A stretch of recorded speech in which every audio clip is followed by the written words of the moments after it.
Nous apprenons comment continuer à penser une fois que nous sommes arrivés mentalement à l'endroit où nous voulons être.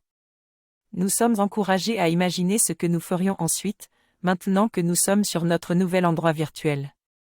Une fois que nous sommes plongés dans l'endroit imaginé, nous n'avons plus besoin de penser à cela, mais nous devons plutôt penser à ce que nous ferions ensuite. Nous sommes conçus pour croître et nous devons continuer à avoir des pensées positives pour atteindre nos objectifs.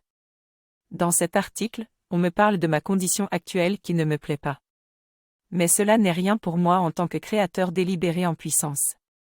Je dois donc penser à ce que je peux faire après avoir réalisé mon rêve, comme une première action ou un premier prolongement de mon désir. La technique consiste à penser depuis, en partant de la réalité virtuelle que j'ai créée grâce à la pensée et à mes sens imaginaires.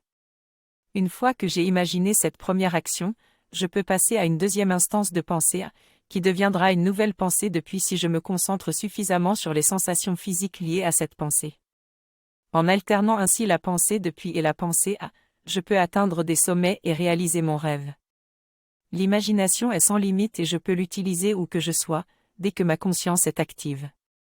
Les excuses ne sont que des excuses et je dois les surmonter pour utiliser cette méthode. J'ai appris une méthode de pensée simple mais pas facile à mettre en pratique au début. Elle consiste à se recentrer sur nos pensées et nos émotions pour créer consciemment notre vie.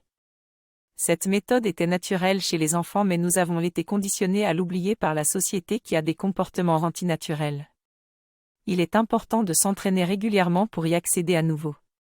Je souhaite la pensée divinement infinie.